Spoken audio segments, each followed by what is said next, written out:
Are you starting? Okay, start कर दो ना।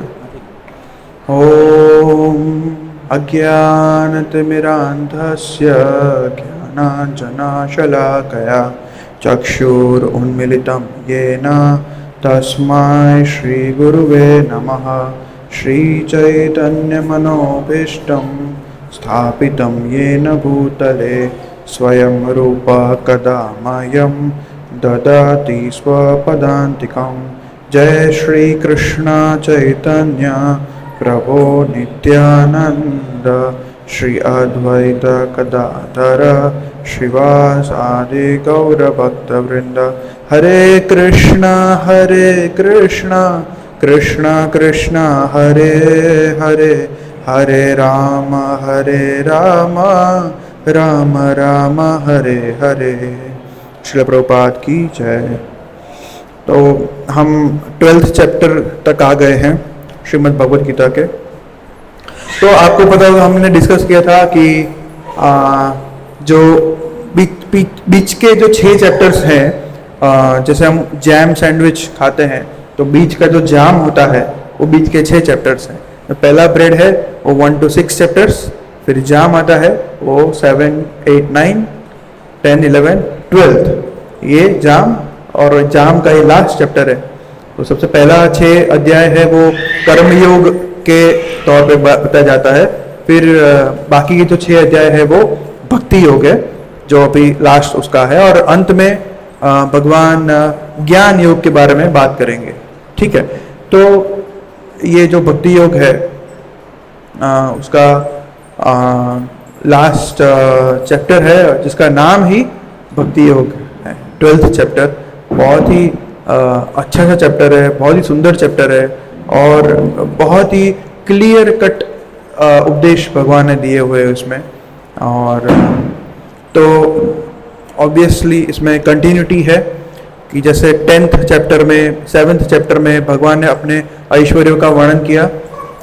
10th चैप्टर में भगवान ने सभी अपने ऐश्वर्य बताए, जितने भी ऐश्वर्य हैं, और उसमें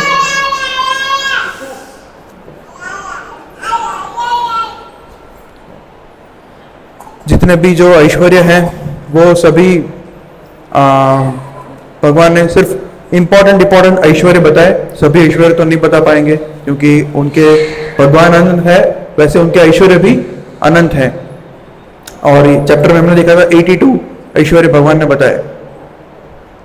फिर जो वही ऐश्वर्यों को अगर कोई बताता है कि भाई भगवान तो कुछ भी बोलते हैं, कुछ साबित करके दिखाए बताए तो हम मानेंगे। ऐसा फ्यूचर में कलयुग की कोई जनरेशन ऐसा पूछ सकती है। ऐसा सोच के अर्जुन ने भगवान को पूछ लिया कि आप, मुझे तो पता है पर फ्यूचर में जो लोग पूछेंगे उनके लिए कृपा करके आपका जो आप बोले हैं वो आप दिखा दीजिए। तो भगवान ने क्या दिखाया? विश्वरूप। भगवान ने पूरा अपना विराट रूप का दर्शन कराया। और 11th चैप्टर में बहुत ही इंपॉर्टेंट बताया भगवान ने कि विराट रूप में अर्जुन को भविष्य भी दिखा दिया कि युद्ध का क्या रिजल्ट आने वाला है। अर्जुन ने देखा कि जो धृतराष्ट्र थे, फिर कर्ण, भीष्म, सब लोग भगवान के मुख में दांत के बीच में चुर होते हुए जा रहे थे। ऐसा सब देख लिया।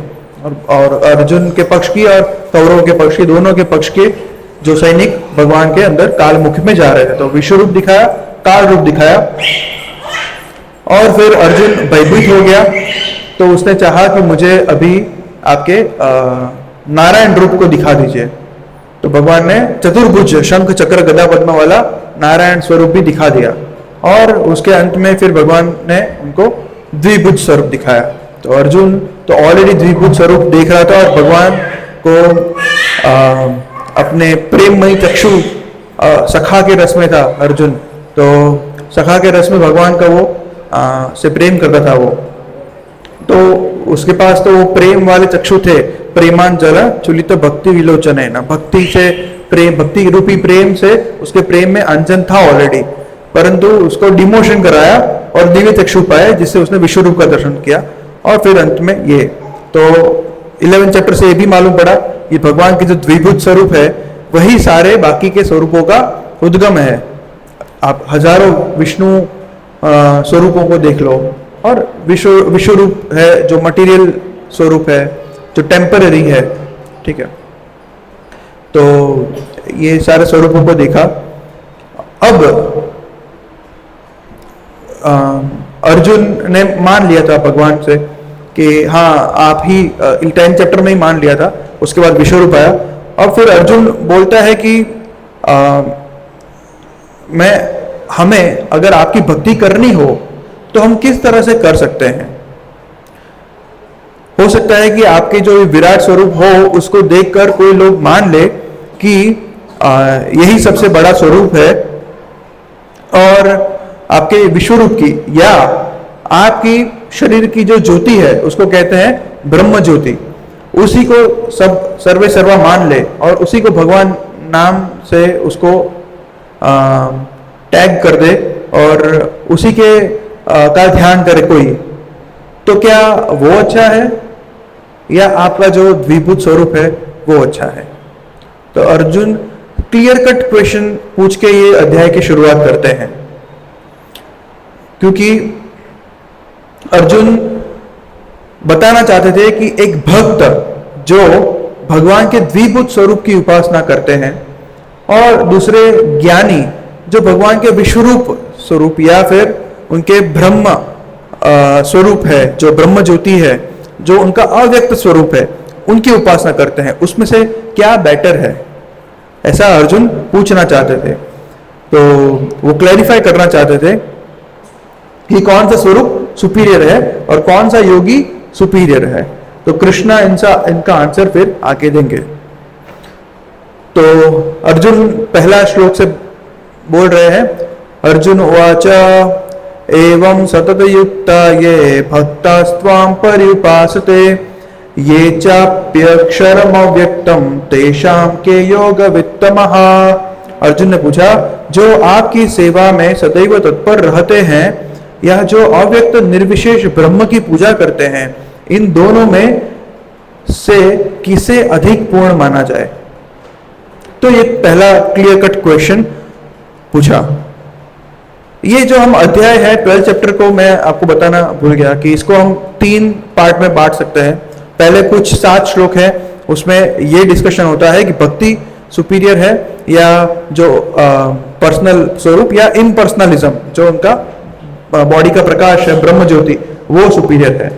फिर उसके आगे जो 8 से 12 श्लोक है उसमें भक्ति के कौन से अलग अलग स्टेजेस हो सकते हैं, किस तरफ से भगवान की भक्ति की जा सकती है, वो बता रहे हैं। ये भक्ति योग है, पूरा भक्ति का इसमें मार्गदर्शन दिया गया है। और अंत में डिस्पोजिशन ऑफ डिवोटीज, मतलब भगवान को कैसे भक्त प्रिय है, ठीक है। तो भगवान हर एक श्लोक में अंत में बताते हैं स में भक्त प्रिय, ये ऐसा भक्त मुझे प्रिय है, ऐसा भक्त मुझे प्रिय है, ऐसा भक्त मुझे प्रिय है। ऐसा हर एक श्लोक में क्वालिटीज बताता है। ऐसे करके 20 श्लोक का खत्म होता है। सिर्फ 20 श्लोक का ये अच्छा सा चैप्टर है। तो इस तरह से पहला श्लोक पूछते हुए अर्जुन कहते हैं, प्रभुपाद जी तात्पर्य में बताते हैं कि जैसे कि हमने डिस्कस किया, 2 तरीके के होते हैं, एक आध्यात्मवादी, ठीक है। आध्यात्मवादी 2 तरीके के होते हैं, एक पर्सनलिस्ट और एक इम्पर्सनलिस्ट। पर्सनलिस्ट मतलब भगवान के स्वरूप को पूछते हैं, इम्पर्सनलिस्ट जो भगवान के स्वरूप को नकारते हैं, उनको मानते ही नहीं है और ब्रह्म ज्योति में लीन होने के लिए तत्पर रहते हैं, ठीक है। तो भगवान ने भगवद गीता में ही आगे कई सारे अध्याय में बता दिया है वैसे तो, कि पर्सनल स्वरूप ही ज्यादा इंपॉर्टेंट है और वही इजी है टू अटेन। हाउ, जैसे चैप्टर 2 में भगवान ने बताया कि जो लिविंग एंटिटी है वो एक स्पिरिचुअल स्पार्क है और जो पूर्ण सत्य है वो भी एक, जैसे लिविंग एंटिटी साकार स्वरूप है वैसे भगवान भी साकार स्वरूप है। चैप्टर 6 में बताया कि 6.47 जो अंत में श्लोक था उसमें 6ठा चैप्टर में पूरा अष्टांग योग का दर्शन करवाया था। भगवान ने अष्टांग योग के बारे में बताया था। अंत में बताया, भगवान बताते हैं कि योगी नाम अपि सर्वेशाम मत गते नान्तरात्मना श्रद्धावान भजते यो माम स में युक्त तमो मतः। मतलब सभी योगियों में जो भक्ति योगी है वो सर्वश्रेष्ठ है। फिर चैप्टर 7 में भी बताया भगवान ने कि जीव है वो भगवान का ही एक अंश स्वरूप है, और उसको भगवान जो पूर्ण है उनकी तरफ ही जाना चाहिए। और चैप्टर 8 में फिर से भगवान ने बताया, क्या बताया? अंत काले च मामेव, मतलब अंत काल, जब मृत्यु के समय पे, मामेव, सिर्फ मेरा, स्मरण मुक्त्वा कलेवरम, कोई स्मरण करता है मेरे स्वरूप का, है ना, यह प्रयाति स मद्भावम ज्ञान तत्वदर्शन, मतलब ऐसे कोई मुझे करता है तो वो मेरा ही धाम प्राप्त करता है। नास्ति अत्र संशय, इसमें कोई संशय नहीं है। ठीक है, तो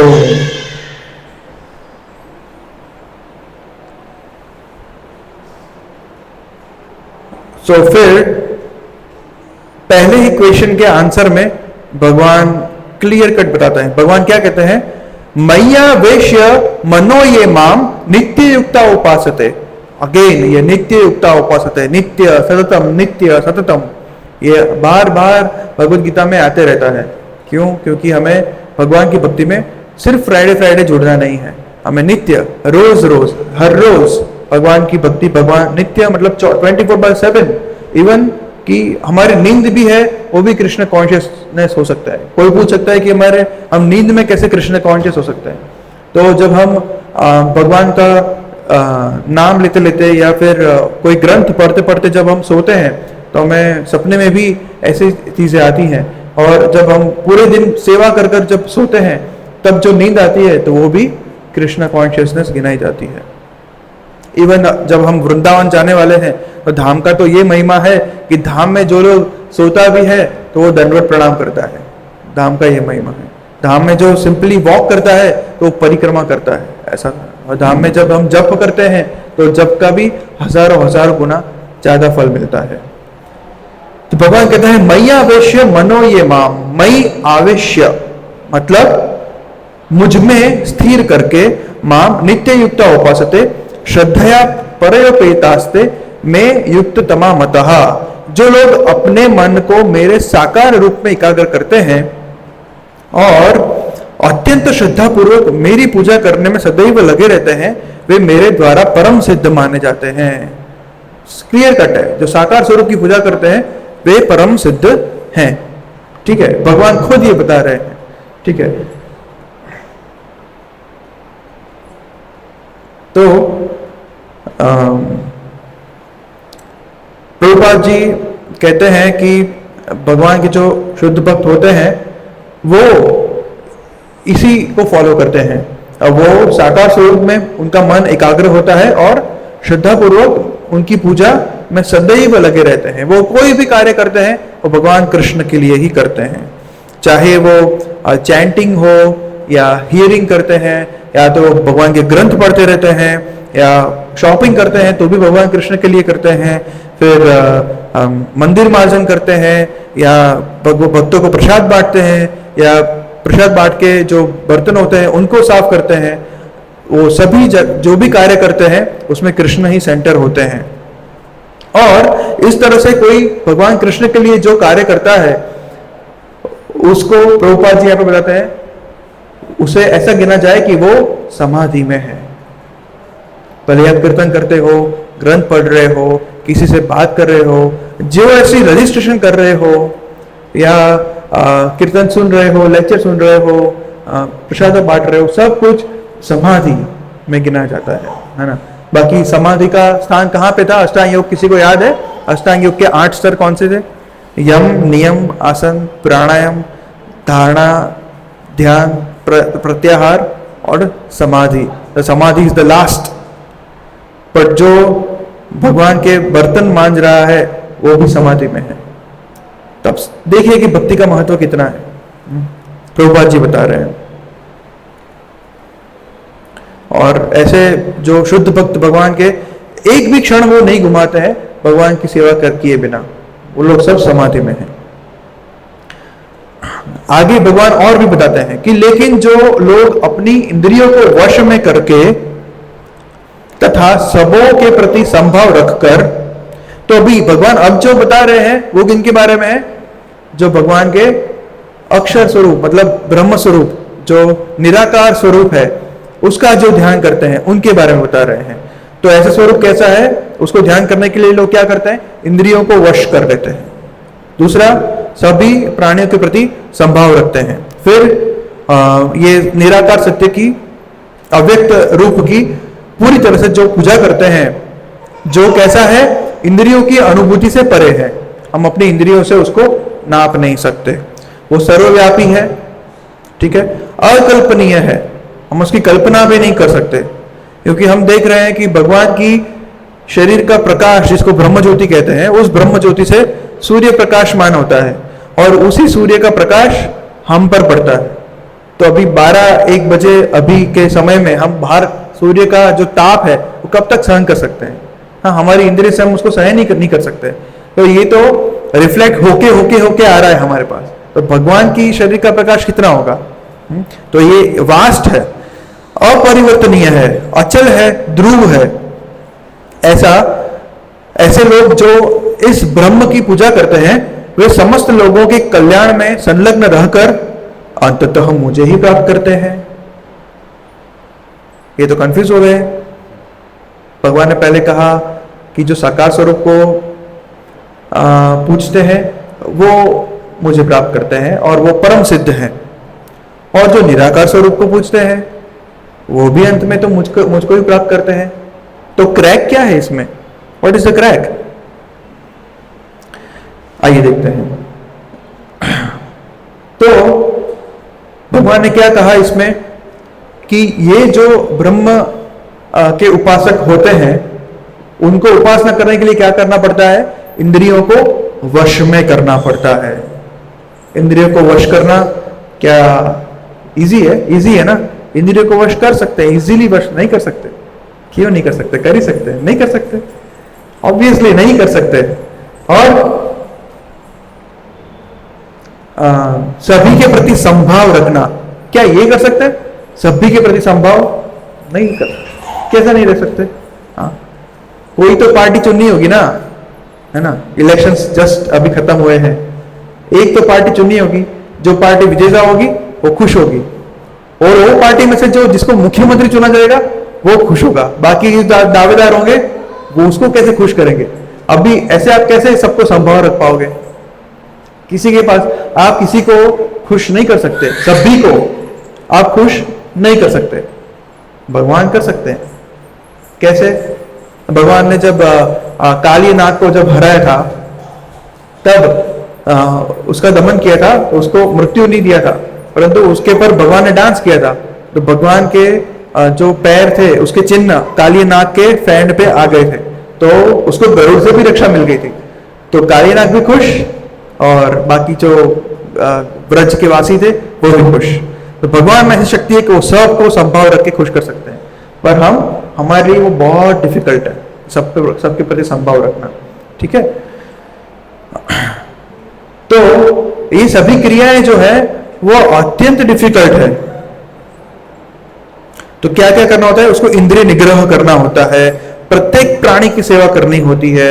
अगर आपके सामने सांप भी आ जाए तो भी उसको, उसमें तो आत्मा है यही समझना चाहिए, उसको मारना नहीं चाहिए। तो भले ही वो आपके आके आपको डराए डसे, आपको संभव रखना पड़ेगा। Is it possible? और समस्त जीवों के कल्याण कार्य में रत होना होता है। तो इसका अर्थ ये हुआ कि मनुष्य को भगवान कृष्ण के पास पहुंचना ही होता है, अन्यथा पूर्ण साक्षात्कार नहीं हो पाता। मतलब प्रायः भगवान की शरण में जाने के पूर्व पर्याप्त तपस्या करनी होती है। तो बहुत सारी तपस्या लगी है, और ये तपस्या करने में 1 जन, 2 जन, 10 जन, 50,000 जन, कितने सारे जन्म लग सकते हैं। तो इसलिए भगवान क्या कहते हैं गीता में ही अगले श्लोक, आगे के अध्याय में कहते हैं कि बहुनाम जन्म नाम अंते ज्ञान वाम नाम प्रपद्यते। कौन सा ज्ञान? बहुत सारे जन्मों के बाद ज्ञान प्राप्त होता है। क्या? वासुदेवम सर्वमिति स महात्मा सुदुर्लभ। ऐसा महात्मा जो बहुत ही दुर्लभ है, बहुत ही रेयर है, क्योंकि उसको बहुत सारे जन्मों के बाद ये मालूम हो जाता है कि वासुदेवम सर्वमिति, भगवान कृष्ण ही सर्वे सर्वा है। तो वो तो हमें अभी से मालूम है, तो क्यों हम उस तपस्या को जुड़े? भगवान आगे इसके बारे में बताएंगे। तो कहते हैं कि ये तपस्या कैसी होती है कि आत्मा के भीतर परमात्मा का दर्शन करने के लिए मनुष्य को देखना, सुनना, स्वाद लेना, कार्य करना आदि इंद्रिय कार्यों को बंद करना होता है। क्या हम कर सकते हैं ऐसे? नहीं कर सकते। कैसे? तो ये सामान्य व्यक्ति के लिए बहुत ही डिफिकल्ट है। और ये मैं नहीं कह रहा, भगवान ही कह रहे हैं 5वें श्लोक में। भगवान क्या कहते हैं? क्लेशः अधिकतर तेषाम अव्यक्त आसक्त चेतसाम अव्यक्ता ही गतिर दुखम देह बद्धिर्वाप्यते। भगवान कहते हैं जिन लोगों के मन परमेश्वर के अव्यक्त, अव्यक्त मतलब जो राधा गोविंद जी हैं वे व्यक्त स्वरूप है, और अव्यक्त है जो व्यक्त नहीं करते, वो अपना प्रकाश है, समझ लीजिए ऐसा। तो उसके निराकार स्वरूप के प्रति जो आसक्त है, तो जैसे कि कृष्ण मोहन प्रभु हैं, तो उनको अगर पूर्णिमा माता जी को बुलाना है तो वो उनको डायरेक्टली उनके स्वरूप को नहीं बुलाएगी, वो उनकी परछाई को बुलाएगी। बोलेगी कि अरे सुनते हैं, आ रहे हैं क्या? कृष्ण मोहन प्रभु तो यहाँ पे है, पर तो उनकी परछाई से बात करती है। ऐसी बात हुई है ना। वो कभी उनकी परछाई से बात करेगी नहीं, क्योंकि कृष्ण मोहन प्रभु तो स्वयं साक्षात वहां पे खड़े हैं, वो क्यों उनकी परछाई से बात करे? तो ये अव्यक्त स्वरूप हुआ उनका, ठीक है। तो इस तरह से जो अव्यक्त स्वरूप, निराकार स्वरूप के प्रति जो लोग आसक्त हैं, उनके लिए प्रगति कर पाना अत्यंत कष्टप्रद है। भगवान कृष्ण ही कह रहे हैं, क्योंकि मालूम नहीं पड़ेगा ना कि कृष्ण मन प्रभु स्माइल करेंगे या मुंह फुलाएंगे, परछाई में कुछ नहीं समझ आएगा, right? You can understand that, समझ ही नहीं आएगा। और प्रेम का जो भी आदान प्रदान होगा, हम कुछ बातें करेंगे, उसका एक्सप्रेशन क्या है, उनको सब्जी मीठी लगी, खारी लगी, तो मतलब माता जी तो अच्छा ही बना दी होगी, ऐसे ही बोल रहा हूँ कि वो समझ ही नहीं आएगा। परछाई में तो एक ही लगेगा, सेम ही लगेगा, है ना। तो जो रस का आदान प्रदान होता है वो प्रत्यक्ष स्वरूप से ही हो सकता है। तो परछाई से बात करना अत्यंत कठिन है। तो देहधारियों के लिए उस क्षेत्र में प्रगति कर पाना सदैव दुष्कर होता है, भगवान ही खुद कह रहे हैं, ठीक है। तो again we will discuss this. एक होते हैं ज्ञान योगी और दूसरे होते हैं भक्ति योगी। तो ज्ञान योगी होते हैं जो इस तरह से भगवान का ब्रह्म स्वरूप, इम्पर्सनल अव्यक्त स्वरूप को पूछते हैं, और जो भक्ति योगी होते हैं वो तो भगवान के स्वरूप से ही आसक्त होते हैं। तो दोनों का गोल क्या होता है? अंत में तो जो ज्ञान योगी होते हैं उनको ही अंत में तो कृष्ण ही प्राप्त होंगे, परंतु बहुत ही दुष्कर मार्ग है और बहुत सारे जन्म इसमें इन्वॉल्व हैं, और जन्म के बाद मनुष्य जन्म मिलेगा कि नहीं वो भी गारंटीड नहीं है। और भक्ति योग क्या है? और कुछ नहीं करना है, उसको तो पता ही है। तो ज्ञान योगी जहां पे खत्म करता है वहां से तो भक्ति योगी शुरू करता है। तो ज्ञान योग का जो है it is very difficult to do, और भक्ति योग है वो डायरेक्ट है, या वो परछाई से बात नहीं करते, वो डायरेक्ट बात करते हैं। ओके, सो प्रभुपाद जी इसमें बताते हैं कि जो भक्त की भगवान की जो दो तरीके से जो पूजा होती है, एक सगुण स्वरूप और निर्गुण स्वरूप। तो सगुण स्वरूप होते हैं जो हमारे राधा गोविंद जी हैं, जिसमें डीटी के स्वरूप में हम उनके पूजा करते हैं। किसी को लग सकता है कि ये मटेरियल है, लकड़ी के बने हुए हैं या मार्बल्स के बने हुए हैं या लोहे के बने हुए हैं। नहीं, ऐसा नहीं होता। भगवान ने अपने अभी रिसेंटली प्रभुपाद जी के एक कोट में, आप रोज पढ़ते हैं ना प्रभुपाद जी के कोट्स, एक आध कोट्स में रिसेंटली प्रभुपाद जी ने बताया था कि भगवान को हम देख नहीं सकते क्योंकि हमारी ऐसी प्रेम वाली आंख नहीं है। अगर ऐसी हमारे चक्षु होते, हमारे हृदय में थोड़ा सा भी प्रेम होता, तो हम भगवान को सभी जगह पे देख सकते थे। क्योंकि वो ऐसा नहीं है, इसलिए भगवान ने हम पर कृपा करके मंदिर दिए हैं और मंदिर में भगवान के विग्रह स्थापित किए हैं। तो ऐसे हमारे भगवान कहते हैं कि ये देखो, ये है मंदिर, उसके अंदर मैं स्थापित हुआ हूं, आप मेरा दर्शन करने आ सकते हो, आप देखिए, this is the temple for you, Prabhupad ji ने कहा था। तो वो विग्रह है, उसमें और भगवान कृष्ण में कोई डिफरेंस नहीं है। इसलिए हम कहते हैं ना, जब हम मंदिर के अंदर गर्भगृह में होते हैं तब हमारा केंद्र भगवान के विग्रह ही होने चाहिए और कोई प्रजल्पा नहीं होना चाहिए। इवन कोई डिवोटी हमें मिल जाता है तो उसको ऐसे हाथ जोड़ के प्रणाम भी नहीं करना चाहिए। ये भगवान है, भगवान सर्वोपरि है। कोई भी आपके कोई महाराज सन्यासी आए हैं तो वो बात अलग है, पर वो भी ऐसा नहीं चाहेंगे कि वो भी चाहेंगे कि भगवान कृष्ण को ही आप सेंटर में रखिए, उनको प्रणाम कीजिए, बाकी किसी को प्रणाम नहीं। कोई इवन डकार मारते हैं ना, वो भी नहीं करना चाहिए, है ना। कोई भी एयर नहीं छोड़ना चाहिए शरीर में से जब हम भगवान के दर्शन खुले होते हैं, कपाट खुले होते हैं और भगवान के सामने होते हैं, राइट। तो विग्रह इज इक्वल टू भगवान कृष्ण, विग्रह हो, उनका चित्र हो, है ना। और ये विग्रह तो प्राण प्रतिष्ठित होते हैं, है ना। और भगवान के विग्रह आदान प्रदान भी करते हैं, है ना। अभी रिसेंटली मायापुर में देखा था ना, भगवान के विग्रह में से अश्रु निकले थे। ऐसे तो बहुत सारे एग्जाम्पल्स हैं जिसमें भगवान के विग्रह भक्तों के साथ आदान प्रदान करते हैं। अगर भक्त उसको पत्थर मानेंगे तो पत्थर की तरह आदान प्रदान करेंगे, और उसको भगवान मानेंगे तो उस तरह से। ये यथा माम प्रपद्यन्ते ताम तथैव भजाम्यहम्, हम जिस तरह से उनसे शरणागत होगा उस तरह से भगवान उनके साथ आदान प्रदान करेंगे। तो भगवान के विग्रह उस पोस्ट बॉक्स की तरह है जो हर एक घर के बाहर, बंगलों के बाहर होता है, जिसमें अगर हम टपाल डालते हैं तो वो डेस्टिनेशन में पहुंच जाती है। इसी तरह भगवान के विग्रह को हम जो भी सेवा करते हैं वो सेवा भगवान तक पहुंच जाती है, और भगवान अपने विग्रह के स्वरूप में सेवा को स्वीकार करते हैं। ये हम पर कृपा करके ये सब कुछ ये करते हैं। तो ये हमारे लिए भगवान ने कृपा करके, हमारी कन्वीनियंस के लिए भगवान ने विग्रह स्वरूप ये किया है। तो रोज मंदिर आना, भगवान विग्रह का दर्शन करना, ये भक्ति का 64 अंगों में से एक बहुत ही अच्छा मुख्य अंग है। अर्च विग्रह की सेवा पूजा करना एक बहुत ही इंपॉर्टेंट अंग है। तो भगवान के विग्रह का दर्शन करना बहुत बहुत ही जरूरी है, और भगवान के विग्रह, भगवान में कोई अंतर नहीं है, राइट। तो ये जो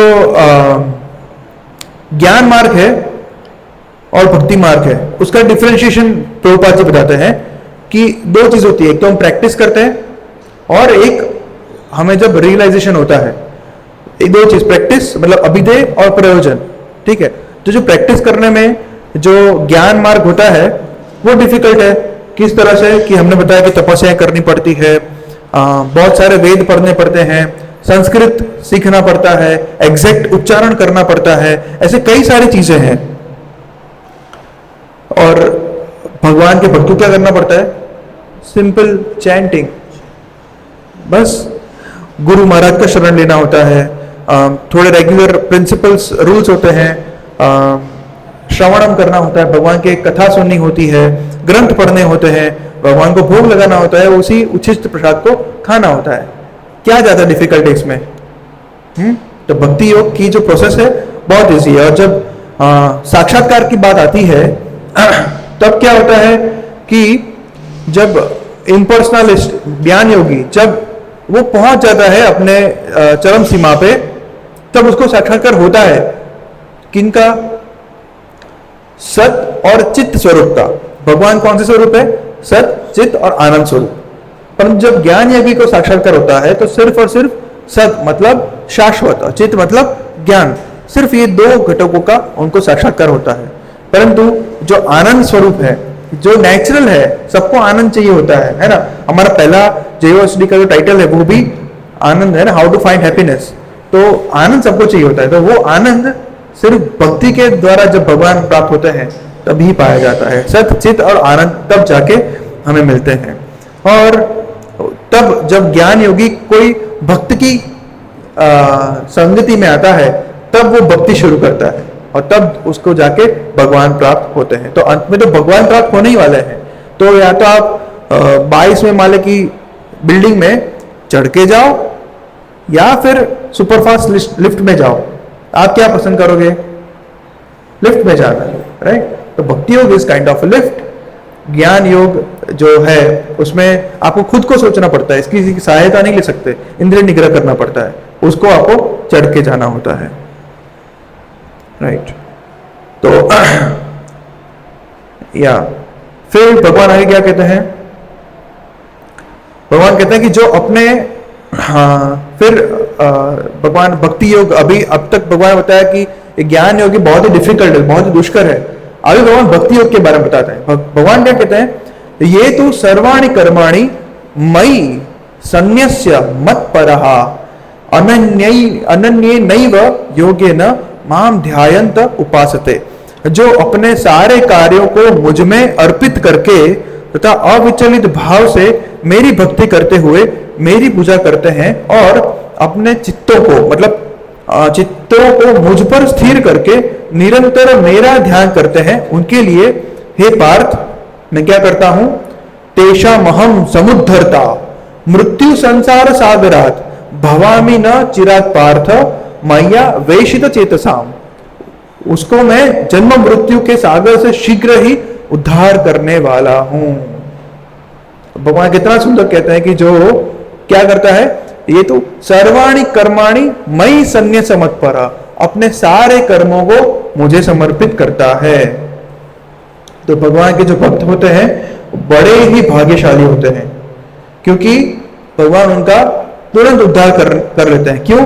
क्योंकि भगवान के भक्त अपने सारे कार्यों को भगवान कृष्ण को समर्पित करते हैं। और उसमें प्रिंसिपल क्या है, वो अपना मन है भगवान को देते हैं और जो भी कार्य करते हैं भगवान कृष्ण के लिए करते हैं। और इनकी इच्छा भी ऐसी होती है कि भगवान कृष्ण कैसे संतुष्ट हो, ये की इच्छा होती है कि भगवान कृष्ण को संतुष्ट कैसे मिले। उनका यही एक जीवन का गोल होता है। और उसमें प्रोसेस भी सिंपल है, चैंटिंग, राइट, ABCD जो हमें पता है।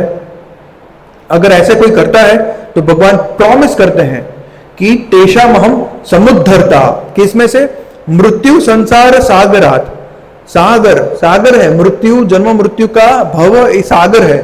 सागर मतलब क्या, जिसका सागर प्रभु सागर प्रभु, सागर प्रभु नहीं मतलब सागर जिसका स्टार्टिंग देख सकते हैं, नहीं देख सकते, अंत देख सकते हैं, वो भी नहीं देख सकते। तो ये मृत्यु, जन्म मृत्यु का चक्र है, वो इतना बड़ा है, इतना बड़ा है, इतना गहन है कि हम उसका स्टार्टिंग और अंत भी नहीं देख सकते। ऐसे समुद्र में अगर कोई स्विमिंग, जो अपना कौन माइकल फेल्प्स है ना, शायद स्विमिंग का जो टॉप मोस्ट है ना, फेल्प्स, हाँ, तो उसको भी अगर पैसिफिक ओशन में कोई गिरा दे तो क्या आपको लगता है वो एक दूसरे से किनारे पे नहीं जा सकता है ना?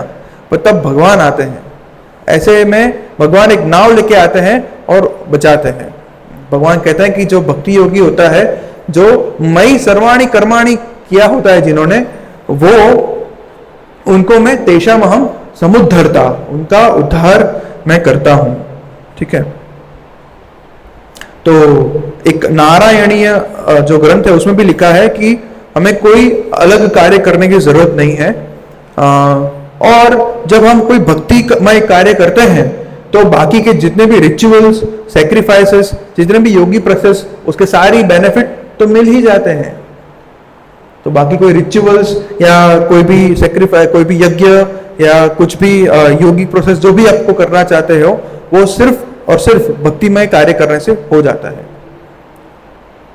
तो कंक्लूजन तो यही है कि simply chant Hare Krishna and go to supreme destination easily and happily, that is the only thing and that is the highest perfection of life. ठीक है, तो उसके लिए हमें ये करना है, मयि सर्वाणि कर्माणि, हम जो भी कार्य करें और सिर्फ भगवान के लिए करें। हम सुबह उठ के उठते हैं तो सोते हैं किसके लिए?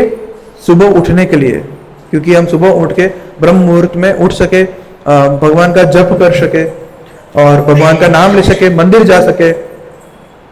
उसके बाद हम भगवान को भोग लगा के प्रसाद ले, फिर ग्रंथ पढ़े, फिर हम अपने ऑफिस जॉब जो जाते हैं उसका भी हम जो भी करते हैं तो वो भी हम किस लिए करें कि उसमें से जो हमें फल प्राप्त होता है वो हम भगवान को समर्पित करें। तो इस तरह हम जो भी कार्य करेंगे, हम ऑफिस जॉब जो भी जाते हैं, वो भी कृष्ण कर्म कहा जाएगा, जब उसमें से जो अर्जित हुआ फल हम भगवान को अगर समर्पित करते हैं तो इस तरह कोई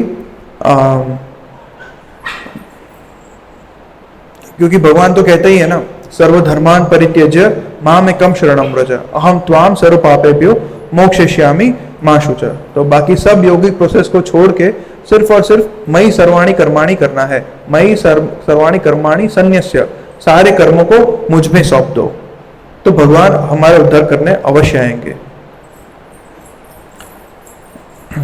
अगेन भगवान कह रहे हैं कि मय्येव मन आदस्त्व, मुझ भगवान में अपने चित्त को स्थिर करो और अपनी सारी बुद्धि मुझ ही में लगाओ, इस प्रकार तुम निसंदेह मुझ में सदैव वास करोगे। भगवान फिर से कह रहे हैं कि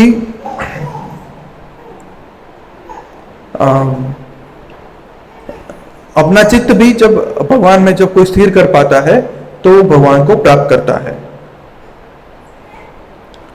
तो इस तरह ये पहले 8 श्लोक में हमने ये समझा कि जो भगवान का साकार स्वरूप होता है वो सुपीरियर होता है, और जो निराकार स्वरूप है वो स्वरूप तो है, परंतु निराकार स्वरूप का जब साक्षात्कार हो जाता है तब मालूम पड़ता है। जैसे कि ये प्रकाश आ रहा है तो मैं लाइट को नहीं मानता हूं, मैं सिर्फ ये प्रकाश को मानता हूं, और मैं जब प्रकाश का उद्गम मैं ढूंढूंगा तब मालूम, हाँ तब जाके मैं लाइट को मानूंगा। पर जब मुझे कोई भक्त ने बता दिया कि भाई ये लाइट प्रकाश से ही आ रही, प्रकाश लाइट से ही आ रहा है, तो लाइट को आप समर्पित हो जाओ।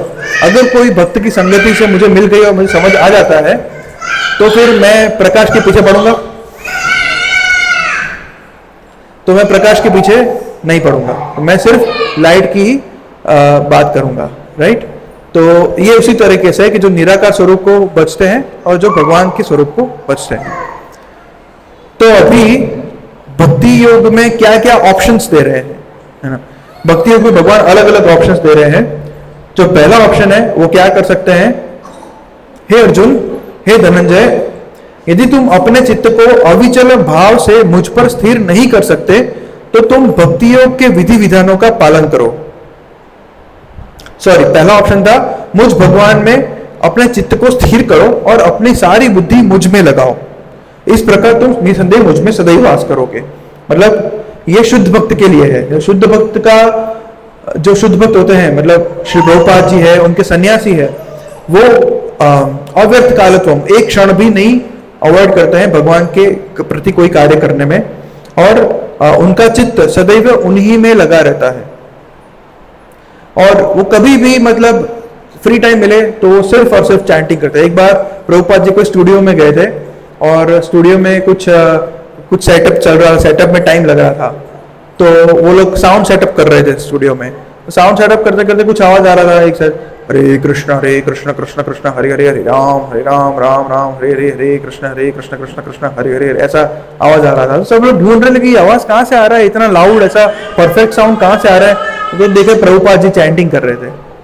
तो जरा पे टाइम, वो फ्लाइट में जाते थे, कहीं पे भी जाते थे, जरा भी फ्री टाइम मिलता तो वो चैंटिंग करते थे। तो भगवान के शुद्ध भक्त, उनका चित्त पूरा उन्हीं में स्थिर होता है। बल्कि जब प्रभुपाद जी, जब he was on the like totally bed ridden, उनके लास्ट टाइम चल रहा था, और तब उन्होंने खाना पीना सब बंद कर दिया था। He was like very thin, है ना, पूरा हड्डी हो गए थे। और तब भी उसी समय पे भी वो हॉलोग्राम पे भागवतम का तात्पर्य रिकॉर्ड कर रहे थे, क्योंकि उनका चित्त है वो भगवान के ऊपर स्थिर है, तो वो बॉडीली वेश में रहता ही नहीं है। और तब आप 10th स्कैंटो पढ़ेंगे श्रीमद् भागवतम का, तो आप देखेंगे परफेक्ट प्रभुपाद जी ने ऐसी बॉडी में कोई कुछ बोल भी नहीं सकता है, वो ऐसी बॉडी में उन्होंने सारा तात्पर्य रिकॉर्ड करवाया था। तो ऐसे भगवान के शुद्ध भक्त होते हैं। तो हम क्या कर सकते हैं, हमारे लिए भगवान कहता है कि हे अर्जुन, हे धनंजय, यदि तुम अपने चित्त को अविचल भाव से, मतलब हम तो पॉसिबल नहीं है हमारे लिए कि हम तो, चलो कीर्तन होता है, कीर्तन जैसे ही खत्म हुआ, मंगला आरती में जैसे ही मंगला आरती खत्म हुआ, तुलसी आरती खत्म हुआ, मतलब 3 परिक्रमा खत्म हुई, अरे प्रभु जी बहुत दिन के बाद आए मंगला, अरे लास्ट संडे तो आप नहीं आए थे, अच्छा क्या हुआ आगे, अच्छा इलेक्शन का क्या हुआ आगे, ये बातें करना शुरू ही हो जाता है हमारे। और हम अपना चित्त भगवान के ऊपर नहीं रख सकते। तो भगवान हमारे लिए क्या कहते हैं, जब तुम चित्त को अविचल भाव से मुझ पर स्थिर नहीं कर सकते तो तुम भक्ति योग के विधि विधानों का पालन करो, इस प्रकार तुम मुझे प्राप्त करने की चाह उत्पन्न कर सकते हो। तो ये श्री प्रभुपाद ने इस्कॉन हमारे लिए बना है ये श्लोक पे, कि भक्ति योग के विधि विधानों का पालन करना। क्या विधि विधान होते हैं भक्ति योग के, तो भक्ति योग के विधि विधान से क्या होता है, एक तो जो हमें पता है कि जो हमारी इंद्रियां होती है, जो भगवान की इंद्रियों को सेवित करते हैं तो हमारी इंद्रियां शुद्ध हो जाती हैं, ठीक है। तो हम पूछ रहे थे ना कि इंद्रियों को कैसे कंट्रोल करें, तो हम अलग से कुछ एफर्ट नहीं करते कंट्रोल करने को, हम अपनी इंद्रियों को भगवान की इंद्रियों की सेवा में लगाते हैं। ऋषिकेण ऋषिकेश सेवनम, इस तरह करते हुए हमारी इंद्रियां एंगेज हो जाती है ना। माया से बचने का यही तरीका है, अपने आप को, अपने मन को कभी फ्री नहीं होना है। फ्री हुए खत्म, फ्री नहीं होना है, एंगेज रखना है अपने आप। कुछ भी कृष्ण कॉन्शियस एक्टिविटी में आप रह सकते हो। आप कोई कृष्ण कॉन्शियस मूवीज भी देख सकते हो, ड्रामास भी देख सकते हो, कोई भी रिक्रिएशनल एक्टिविटीज कर सकते हो। प्रभुपाद जी को एक बार किसी ने ये भी पूछा था कि आप लोग बस यही हरे कृष्ण करते रहते हो, तो डांस पार्टी मूवीज ये सब कुछ तो करते ही नहीं हो, तो ऐसा आपके जीवन में कुछ रिक्रिएशन ऐसा कुछ नहीं है? प्रभुपाद जी कह रहे कि हम ये जो कर रहे हैं तो सबसे बड़ा रिक्रिएशन है। दिस इज ओनली रिक्रिएशन, है ना। We can do anything, we can hear night YouTube पे असंख्य अच्छे अच्छे कीर्तन है। और किसी को कुछ वेस्टर्न सुनना है तो भक्ति ट्री है, इस्कॉन भक्ति ट्री जो है, उनका जो वेबसाइट है उस पर बहुत सारे 25-30 ऐसे इंग्लिश सॉन्ग्स हैं, गिटार पे जो गाए हुए हैं सब सॉन्ग्स है, बहुत अच्छे अच्छे सॉन्ग्स है, वो सुन सकता है ना। तो रिक्रिएशन मतलब बहुत सारी चीजें हैं, पुस्तकें तो है ही। तो भक्ति योग के क्या है विधि विधान जो हम करते आ रहे हैं? क्या करते हैं? संडे को हम ब्रह्म मुहूर्त में उठते हैं, जगते हैं, स्नान करते हैं, मंदिर जाते हैं, प्रार्थना करते हैं, हरे कृष्ण कीर्तन करते हैं, और फिर अर्चा विग्रह पर चढ़ाने के लिए कुछ फूल चुनते हैं, है ना, विग्रह अर्चना करते हैं, और उसके बाद भोग लगाने के लिए कुछ भोग बनाते हैं, भगवान को अर्पण करते हैं, और फिर प्रसाद पाते हैं। ठीक है, ग्रंथ पढ़ते हैं। यही सारे विधि विधान है। तो यही विधि विधानों को कंटिन्यू करते हुए अगर कोई आगे बढ़ता रहता है तो भगवान को प्राप्त करने की चाह उसमें एक ना एक दिन जरूर आएगी, और वो निश्चय ही भगवत प्रेम की अवस्था को प्राप्त कर सकेगा। तो इज वेरी पॉसिबल। अगर किसी से यह भी नहीं हो सकता है, भक्ति के विधि विधानों को भी कोई पालन नहीं कर सकता है, तो क्या करना चाहिए? भगवान कहते कि यदि तुम भक्तियों के विधि विधानों का भी अभ्यास नहीं कर सकते तो मेरे लिए कर्म करने का प्रयत्न करो, क्योंकि मेरे लिए कर्म करने से तुम पूर्ण अवस्था को प्राप्त होंगे। भगवान के लिए कर्म करना मतलब क्या? अगर कोई, तो क्या है कि मंदिर के लिए जमीन चाहिए होती है, फिर प्रसाद के लिए बनाने के लिए साधन सामग्री चाहिए होती है, ठीक है, फेस्टिवल्स के लिए साधन सामग्री, डेकोरेशन के लिए सामान चाहिए होता है, मंदिर बनाने के लिए बहुत सारे सामान लगते हैं, भूमि पूंजी संगठन, बहुत सारे श्रम की आवश्यकता होती है। तो वो आप कर लीजिए, एटलीस्ट डोनेट समथिंग, है ना। तो इस तरह से आप डोनेट करते करते क्या होगा कि आपके जो कार्य हैं वो भी दिव्य गिनाए जाएंगे, क्योंकि आप कृष्ण के लिए कर रहे हो। तो मनुष्य को ऐसे विविध क्षेत्र में रुचि लेनी चाहिए। तो कहा जाता है ना कि हम अगर कोई भक्ति के विधि विधानों को पालन नहीं करता तो at least they should donate something. जैसे कि हम लोग, हमारा जो सैलरी आता है ना, जो जॉब करते हैं, सैलरी में क्या कट होके आता है?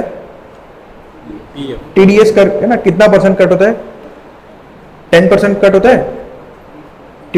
हाँ, डिपेंड करता है, राइट। टीडीएस कट होता है, तो वो टीडीएस हम गवर्नमेंट, या मतलब हाँ गवर्नमेंट को ही देते हैं, है ना, वो फिर बाद में आता है, ठीक है। तो हम गवर्नमेंट के लिए तो कार्य करते हैं, पर जो सुप्रीम गवर्नमेंट है उनके लिए तो हम नहीं देते हैं।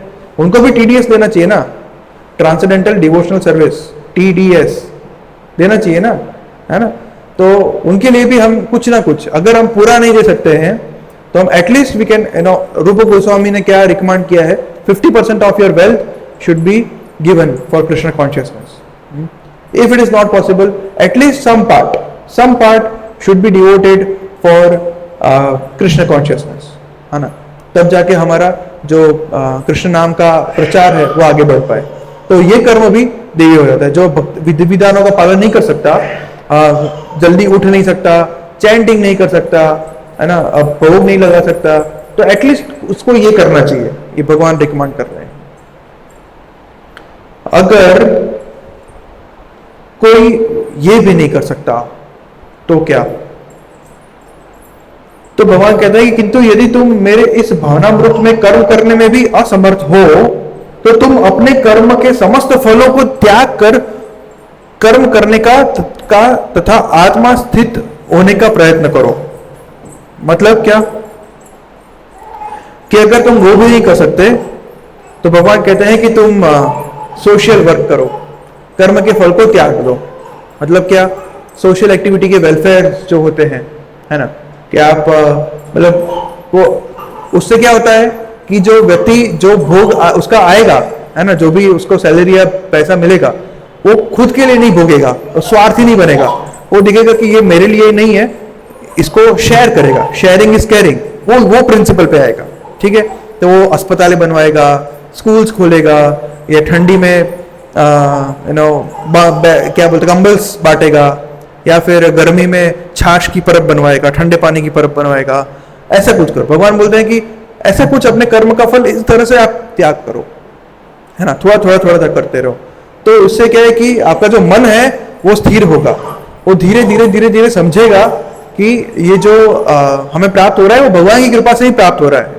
ठीक है, तो उससे आप नेक्स्ट स्टेज पे आ जाओगे। उस पर नेक्स्ट स्टेज क्या है? कृष्ण कॉन्शियसनेस के लिए कर्म करना। उससे नेक्स्ट स्टेज क्या है? भक्ति के विधि विधानों को पालन करना। उससे भी आगे बढ़ के क्या है? अपना चित्त ही भगवान को सौंप देना। तो ये 4 अलग अलग अलग ऑप्शंस भगवान ने इस तरह से दिए हैं, राइट। तो भगवान और भी आगे बताता है कि यदि तुम यह अभ्यास भी नहीं कर सकते, मतलब कितना मतलब डिस्काउंट दिया है ना एक के बाद एक डिस्काउंट मिल रहे हैं। मतलब यू नो कि भगवान ने पूरा क्लियर कट ऑप्शंस बता रहे हैं कि ये करो, एटलीस्ट कुछ तो करो, है ना। Just don't be like a animal. हाँ, भगवान ये कह रहे हैं। भगवान कहते हैं कि यदि तुम ये अभ्यास भी नहीं कर सकते तो ज्ञान के अनुशीलन में लग जाओ, एटलीस्ट ज्ञान योगी हो जाओ। हाँ, अपने आप से कंटेम्पलेशन करके कुछ ज्ञान प्राप्त करो। हाँ, अगर वो पर ज्ञान से श्रेष्ठ क्या है? ध्यान श्रेष्ठ है। हाँ, ध्यान श्रेष्ठ है। और अगर तुमको ध्यान बहुत डिफिकल्ट लगता है तो अपने कर्म फलों को त्याग कर दो, है ना। तो सबसे पहले वो एनिमल लाइफ होता है, फिर सकाम कर्म होता है, फिर निष्काम कर्म होता है। निष्काम कर्म मतलब कर्म फलों को त्याग कर देना। फिर होता है ज्ञान योग, फिर ध्यान योग, है ना। तो ध्यान योग बहुत डिफिकल्ट है, तो छोड़ो। तुम क्या करो? अपने कर्म फलों को त्याग करो, जिससे तुम धीरे धीरे धीरे धीरे धीरे, मतलब कर्म फल त्याग करना थोड़ा प्रैक्टिकल है ज्ञान योग और ध्यान योग से। तो धीरे धीरे धीरे कर्म फलों को त्याग करते करते तुम भक्ति के विधि विधान और अंत में भगवान को चित्त देने के लिए तुम रेडी हो जाओगे। तो भगवान ये स्टेजेस बता रहे हैं, ऐसा है। तो आप सब समझ गए ये सारे ऑप्शंस। आप में से कौन सा ऑप्शन चूज करेंगे इसमें? Which option is good? कर्मफल का त्याग करना या फिर सोशल वेलफेयर एक्टिविटीज करना?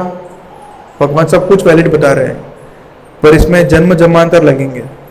प्रभुपाद जी बताए ना कि जो पानी की परब का लगाता है तो नेक्स्ट जन्म उसको नदियों के बीच में मिलेगा, तो क्या इसको पाने की कभी प्रॉब्लम नहीं होगी। जो अपने पुस्तकें जो गरीब बच्चों को जो नोट्स बांटते हैं फ्री में, है ना, तो उसको नेक्स्ट जन्म ऐसे प्रिंटिंग मिल में मिलेगा, उसको प्रिंटिंग मिल जाएगा, इसको बहुत सारे पेपर्स मिलेंगे, है ना।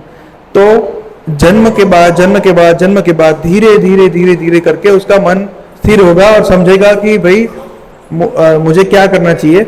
क्योंकि जन्म तो बार बार लेने ही पड़ रहे हैं, उसको कोई भक्त की संगति प्राप्त होगी तो कृष्ण कॉन्शियसनेस के लिए कर्म करेगा। उसके बाद वो धीरे धीरे धीरे धीरे चैंटिंग करेगा। ऐसा एक जन था, एक प्रेसिडेंट बता रहे थे इस्कॉन के टेम्पल पे, वो मंदिर में फ्लावर्स देता था, है ना। वो बोल रहे थे कि क्योंकि मैं मंदिर में फ्लावर्स दे रहा हूँ तो इसका मैं वो जो नफ़ा है, जो प्रॉफिट होता है, उसका मैं सिर्फ 25% लूँगा, बाकी 70% जो प्रॉफिट है वो मंदिर के, क्योंकि मंदिर के लिए है। तो रोज़ फ्लावर देने आता था, रोज़ फ्लावर देने आते उसको वो कीर्तन सुनता था, भगवान के नाम का कीर्तन। धीरे धीरे धीरे धीरे धीरे कीर्तन सुनते एक दिन क्या हुआ, वो तिलक करने लग गया और कंठी भी पहन लिया, और फिर वो फ्री ऑफ कॉस्ट फ्लावर देने लगा। इसकी दीक्षा भी हो गई और वो भक्ति के विधि विधान को पालन करने लगा है यार। सो उसने पहले क्या किया, भगवान के लिए कर्म फल का त्याग किया थोड़ा सा, और धीरे धीरे धीरे उसका अपलिफ्टमेंट हुआ, और भक्ति की विधान पालन करते करते उसका अपलिफ्टमेंट क्या होगा, चित्त में स्थिर हो जाएगा। तो हम जो स्टेज है, जैसे हम सब लोग भक्ति के विधि विधानों का भले थोड़ा टूटा फूटा कर रहे हैं, पर जैसा भी कर रहे हैं उसको हमें परफेक्ट करना चाहिए, है ना। ब्रह्म मुहूर्त में उठना चाहिए, अभी पुरुषोत्तम महीना आ रहा है ना, और अब वृंदावन भी जाएंगे, वृंदावन में तो हम डेली ब्रह्म मुहूर्त में उठेंगे, डेली। और ये जो धाम यात्रा होती है ना, वो रॉकेट के समान होती है, मतलब यहाँ पे जाके हमारा जो भी गाड़ी चल रहा है उसको मतलब सुपर पावर मिल जाता है धाम यात्रा से वापस आने के बाद, तो मतलब हम बहुत आगे बढ़ जाते हैं उससे। तो इसलिए धाम यात्रा बहुत ही इम्पोर्टेंट होती है। तो कोई कोई लोग डेली सुबह 4:30 बजे उठना शुरू कर देते हैं, ऐसा हमने देखा है ना। तो ऐसा कुछ ना कुछ हमें नियम बनाना चाहिए धाम यात्रा से वापस आने के टाइम पे। तो इसी तरह से तो हमें अपना जो विधि विधान है उसको परफेक्ट करने का कोशिश करना चाहिए, और नीचे नहीं आना है, हमें ऊपर उठना है, भगवान को चित्त देने का प्रयास करते रहना है, ठीक है। तो कोई पूछ सकता है कि भाई प्रभु हम ऑफिस में जाएंगे, फिर ऑफिस तो बंद करना ही नहीं है और कार्य करेंगे, तो तब हम चित्त भगवान को कैसे दे सकते हैं? तो दे सकते हैं, हम ट्राई कर सकते हैं, क्योंकि हम अपने अच्छी साधना सुबह में करके जाएंगे। तो सैंडविच अप्रोच है ना, spirituality start, then middle should be your official work end with spirituality, sandwich approach ऐसा रखेंगे तो 24 घंटे हम कृष्ण कॉन्शियस हो पाएंगे।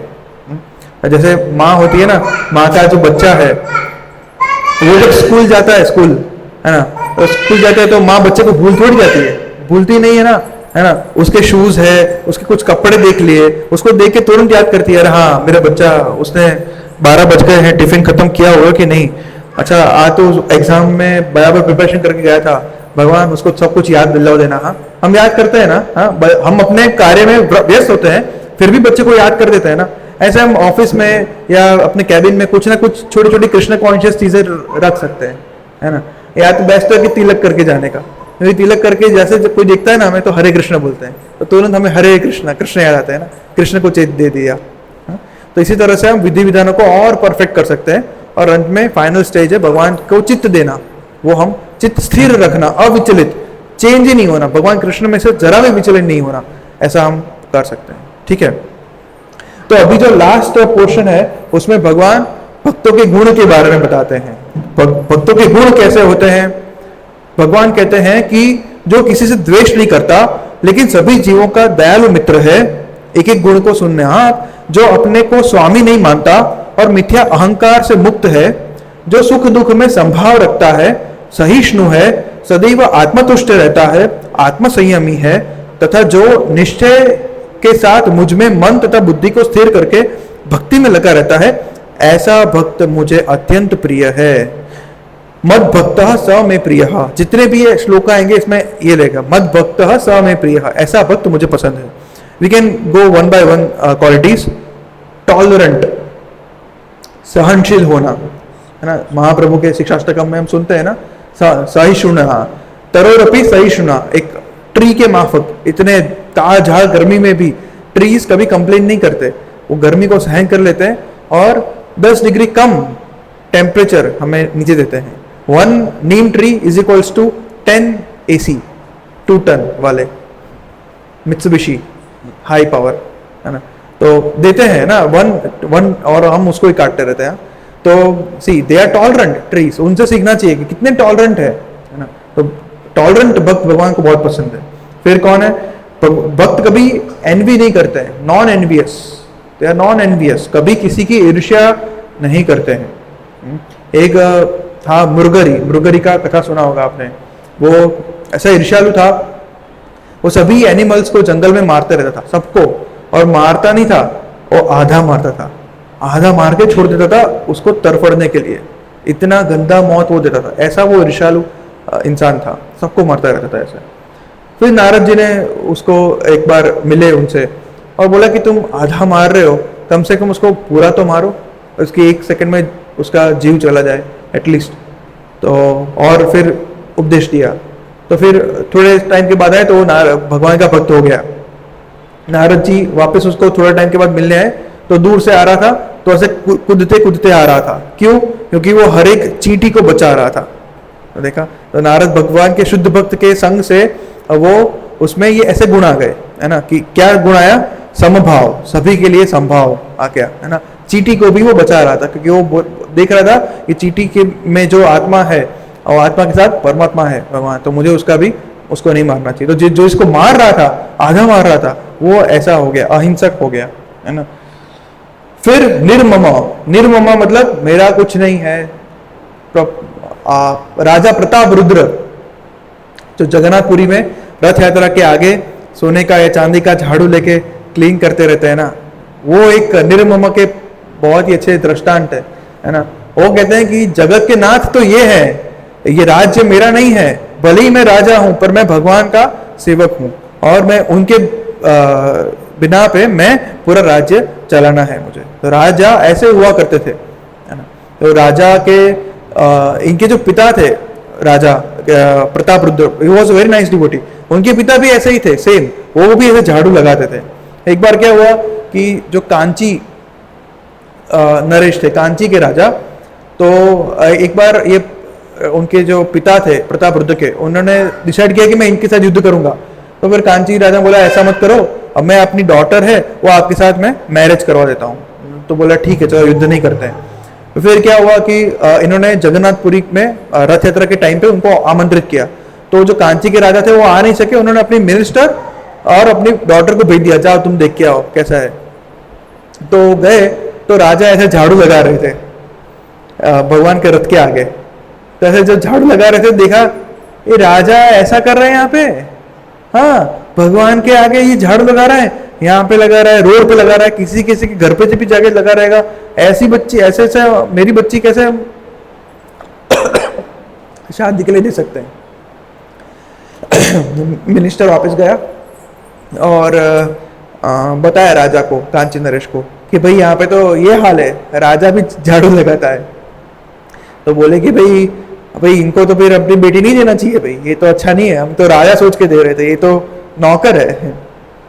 तो ऐसी बात फिर पहुंच गई जगन्नाथपुरी, तो उनको बहुत गुस्सा आया। उन्होंने अपने ईगो का हर्ट नहीं हुआ, उन्होंने बोला कि उन्होंने जगन्नाथ भगवान का अपराध किया है ना, भगवान की जो सेवा है उसको उन्होंने निंदा किया है। हम निंदा पढ़ रहे थे ना ये वेडनेसडे को, फर्स्ट अपराध निंदा कर रहे हैं वो भगवान की सेवा का।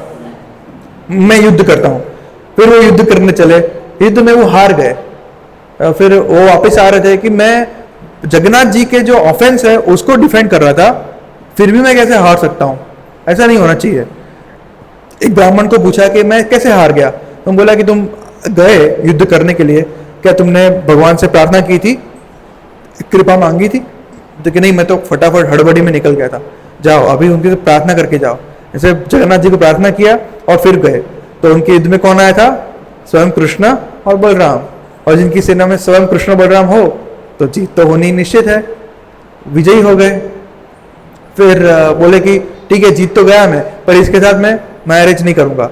पर उनका मिनिस्टर था वो बहुत ही चतुर था, उसने बोला कि ऐसा मत करो, उसकी बेटी का शादी कराओ पर कोई कचरे वाले से ही कराओ।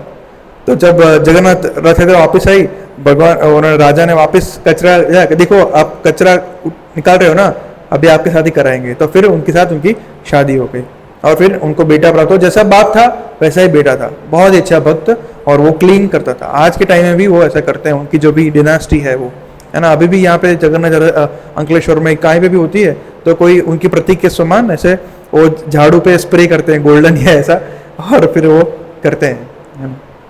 निर्ममा मतलब प्रॉपराइटरशिप नहीं रखते। तो राजा ऐसे हुआ करते थे कि जो है वो मैं प्रजा का सेवक हूं, और प्रजा को भी उपदेश देते रहते थे कि भगवान के शरण में जाइए, है ना। ऐसे राजा हुआ करते थे। फिर सेटिस्फाइड, ऐसा नहीं कि आज प्रसाद में खिचड़ी और आलू का सब्जी है, भक्त को देते हैं तो भक्त तो ओके सेटिस्फाइड है। और आज गोविंदास का प्रसाद है, भक्त तो भी सेटिस्फाइड है। भक्त को कुछ भी दो सब सेटिस्फाइड है। धाम में जाएंगे, रूम में एसी 1 डिग्री थोड़ा कम चल रहा है, अगर 24 डिग्री चलता हो तो अच्छा है, 25 पे ही चल रहा है, 24 नहीं हो रहा है। तो भक्त को ऐसा नहीं होता, भक्त बोलता है everything is okay for me, room तो मिला, बस धाम में आ गए, दैट्स इट, है ना। तो भक्त दे डिवोटीज आर ऑलवेज सेटिस्फाइड, है ना, संतोषी होते हैं, सेल्फ कंट्रोल होते हैं, फिर डिटरमाइंड होते हैं, चैंटिंग, पर्टिकुलर चैंटिंग इतना करना, मतलब करना 8 माला 10 माला या 12 माला फिक्स इतना मुझे करना है तो करना ही है, वो डिटरमाइंड होते हैं और अपनी मन और बुद्धि भगवान को समर्पित करते हैं। वो he does not get affected और किसी को वो विचलित नहीं करते, मतलब किसी को दुख नहीं पहुंचाते, है ना। जैसे प्रहलाद महाराज थे, प्रहलाद महाराज को हिरण्यकशिपु ने कितने दुख दिए थे, कितने दुख, फिर भी जब नरसिंह देव भगवान आए तो नरसिंह देव भगवान ने बोला कि इसका क्या करना है, तुम जो बोलो कर दूंगा। प्रहलाद महाराज ने क्या बोला, इसको मतलब बहुत बुरा हाल कर रहा है, ऐसा बोला, बहुत मुझे इसने कहा, हम होते तो ऐसा बोलते हैं ना, इसने तो बहुत सताया है। प्रहलाद महाराज ने क्या बोला, वो तो भक्त शिरोमणि है, उन्होंने बोला कि आप इनका भी उद्धार कर दो, इनको क्षमा कर दो। ये तो भक्त कभी किसी को हर्ट नहीं करता, कुछ भी हो जाए, और अगर जब वो खुद हर्ट होता है तो उससे वो विचलित नहीं होता कभी भी। और भक्त तो क्या है कि ऐसे जब कोई सिचुएशन आती है जिसमें उसको हर्ट होना पड़े तो उसको तो वो लाइक फेस्टिवल की जैसे लेता है। जैसे कि परीक्षित महाराज थे, है ना, वो मतलब सुख और दुख दोनों में सेम रहता है। सुख क्या था, परीक्षित महाराज सारे पृथ्वी के सम्राट थे, that's why he was very happy. क्या हुआ कि उनको श्राप मिला कि 7 दिन में आपको सांप डसने वाला है, तो दुख आ गया, वो विचलित हुए नहीं। कोई और होता तो क्या करते कि दुनिया के सारे टूर्स लेके आता, है ना, सभी रेस्टोरेंट में खा के आता, ये बाकी रह गया, वो बाकी रह गया, वो इनका वो इंश्योरेंस कराना है, इनका ये सेटअप करना है, ये करना है, वो सब छोड़ दिया उन्होंने, है ना। और भगवान को उद्धार कैसे हो अपना और कलयुग के वासियों का, वो सब उन्होंने सुखदेव गोस्वामी के थ्रू भागवतम के स्वरूप में उन्होंने ज्ञान दिया, है ना। तो परीक्षित महाराज सुख में दुख में। विदुर जी थे, उनको दुर्योधन ने बाहर निकाल दिया, बोल रहे थे कि ये पांडवों के लिए ऑलवेज ये पक्ष लेता रहता है, ये विदुर जरा भी अच्छा नहीं है, इसको निकाल दो, निकाल फेंको, ऐसा आदमी चाहिए नहीं मेरे को, ऐसा मंत्री थोड़ी होता है जो पांडवों के पक्ष में बोलता रहता है। तो विदुर भी थोड़ा शॉक हो गया, ये मेरा नेफ्यू है ऐसा बोल रहा है, ठीक है। विदुर तो उन्होंने क्या किया, वो ऑब्वियसली वो मंत्री थे तो उनके पास बड़ा महल था, सब कुछ था, सब कुछ छोड़ दिया, अपने नॉर्मल घर में चले गए और पूरी इंडिया की जो भी अलग अलग नदियां हैं, तीर्थ स्थान है, वहां पे जाने लगे, उद्धव जी से मिले, सभी भगवान विष्णु के मंदिर में जाने लगे, वो करने लगे। उनको एक मतलब जीवन में दुख आया, परंतु उन्होंने उसको ऑस्पिशियसनेस के लिए मतलब फेस्टिवल की जैसे लिया और भगवान में जुड़ गए, भगवान के नाम लेने में जुड़ गए। जैसे कोरोना था, कोरोना के टाइम पे क्या हुआ था, हम सब लोग बंद हो गए थे, है ना, ऑफिस भी नहीं जाना, स्कूल नहीं जाना, कुछ भी नहीं करना, एक ही रूम में बंद, लॉकडाउन, एवरीथिंग, है ना। तो भगवान के भक्त क्या करते थे, oh God such a nice time, यही तो मुझे चाहिए था, सब कुछ बंद, सिर्फ और सिर्फ गीता पढ़िए, भागवतम पढ़िए, है ना। ये उनके लिए तो मतलब कितना अच्छा मौका है, दुख पड़ता है तो, है ना। और बाकी के जो लोग न्यूज में देखते रहते थे कि अहमदाबाद में कितने केस आए, ये हॉस्पिटल में कितना डेथ हुआ, सिविल हॉस्पिटल में कितना है, रेमडेसिविर कितना पहुंचा, कौन सी मेडिसिन ये है, क्या है, वो सब लोग डिप्रेशन में जाते थे ना, हमने देखा है ना, क्योंकि कोविड का एरा खत्म हुआ तब माता जी को पता होगा मैक्सिमम साइकियाट्रिस्ट पेशेंट बढ़ गए थे, बहुत सारे बढ़ गए थे, है ना। तो जब भी जीवन में कभी भी दुख आता है तो कभी भी विचलित नहीं होना है, हमें सोचना चाहिए कि ये सूली का घाव सुई से गया है, ये ध्यान, क्योंकि हम भगवान के बच्चे हैं, वो हमारे लिए बुरा थोड़ी करेंगे, और जो रिएक्शन आता है वो हमारे कर्मों के कारण ही होता है, ठीक है। भगवान उसको बहुत ही मिनिमाइज करके हमें देते हैं, हमारा यही भाव होना चाहिए। और जो भी है, दुख आता है उसको एक्सेप्ट कर लो, सुख आता है उसमें भी अभिमान ना हो, अभिमानी नहीं होना है, भगवान के कारण ही हुआ है, उसको भी एक्सेप्ट करो और मन को स्थिर रखो, भगवान में से मन को मत हटाओ। तो ऐसे भक्त भगवान को बहुत प्रिय है। तो जो सुख दुख में, भय चिंता में समभाव रखता है, ऐसे भक्त भगवान को बहुत प्रिय है। फिर आगे भगवान क्या कहते हैं कि जो न्यूट्रल है, सेम सुख दुख में, फिर सुचि है, प्योर है, दक्षा मतलब एक्सपर्ट लाइक हनुमान जी, है ना। हनुमान जी जब लंका स्टार्टिंग में जा रहे थे तो वो एक नाग की मम्मी, मतलब नाग माता थी, वो आए, उसका नाम क्या था, सुरसा, सुरसा करके थी, ठीक है, वो आई, देव कन्या नाग कन्या ऐसा बोलते हैं उनको। और फिर हनुमान जी ने बोला कि मुझे जाने दो, उन्होंने बोला नहीं जाने दूंगी तुमको, तुम्हें जाना है तो एक कंडीशन है, क्या है, तुम्हारे मुख में प्रवेश करो तो ही मैं जाऊंगी। हनुमान जी बोले अभी क्या, मैं अभी टाइम है नहीं मेरे पास, मुझे जाना है जल्दी, क्या करूं। हनुमान जी ने अपना स्वरूप बड़ा कर दिया, तो नाग ने उनसे भी बड़ा कर दिया, हनुमान जी ने और बड़ा किया। ऐसा कहा जाता है कि 1200 किलोमीटर इतना, अभी एवरेज कितना किलोमीटर है, 8-9 किलोमीटर है, 9 किलोमीटर के आसपास है, तब 1200 किलोमीटर बड़ा स्वरूप कर दिया था नाग कन्या ने। हनुमान जी ने उसे भी कर दिया। हनुमान जी ने बोला कि मुझे अपने ईगो को अभी साइड में रख देना है, हाँ? और हनुमान जी एक अंगूठे के जितने हो गए, फिर उनके मुख में जाके सीधा बाहर आ गए। बस अब खुश हो, मुख में जाके बाहर आ गया, वो खुश हो गई, हाँ चलो, वो उनको खुशी हुई कि हाँ इसमें, ये वानर में अच्छी बुद्धिमत्ता है, इसको मैं लंका जाने देती हूँ, ये पागल जैसा वानर नहीं है। खत्म हो गया, काम खत्म, सीधा आ गया, क्योंकि राम की सेवा मुख्य थी। हनुमान चाहे तो कुछ भी कर सकते थे, लड़ाई कर सकते थे, मतलब अपना बल का प्रदर्शन कर सकते थे, कुछ किया नहीं किया, ईगो को साइड में रखा, राम की सेवा को सेंटर में रखा और वो आगे चले गए, है ना। और मतलब एक्सपर्ट मतलब कैसे कि भाई वो क्या लेने गए थे, जड़ी बूटी, जड़ी बूटी बहुत डिफिकल्ट थी, पूरा जड़ी बूटी का पहाड़ था, कौन सी लेना था, स्पेसिफिकेशन बताए थे, इतना मिलीग्राम लाना, इतना पत्ता लाना ये सब कुछ था, इसको घोल के लाना, ये पूरा पूरा इसे -2 डिग्री में रख के आना, ठंडा हो जाए, गर्म हो जाएगा तो फिर बिगड़ जाएगा, ये सब कुछ बोला था। हनुमान जी बोले कि अभी ये अगर और कोई होता तो क्या होता, वापस आ जाता, बोलता कि भाई बताया थी, वो पॉसिबल नहीं था, मिली नहीं तो क्या करूँ मैं, अभी लक्ष्मण जी जाए तो जाए, मैं क्या करूँ। हनुमान जी ने क्या कहा, पूरा पहाड़ उठा के लेके आ गए। Is expert, expert in and devotees are expert, कुछ भी करके सेवा, ये सागर प्रभु इज एक्सपर्ट। देखो आज हमारे पास ट्राइपॉड नहीं था, देखो ये हमारा ट्राइपॉड कैसे बनाया उन्होंने, राइट। कुछ भी करके जुगाड़ करके सेवा तो करनी है, भगवान की सेवा में कभी रुका नहीं, क्योंकि सेवा तो होनी ही है। अगर ट्राइपॉड नहीं तो मृदंग से ही सही, मृदंग भी भगवान की सेवा ही तो करता है, बलराम स्वरूप है साक्षात, है ना। तो devotee is actually an expert.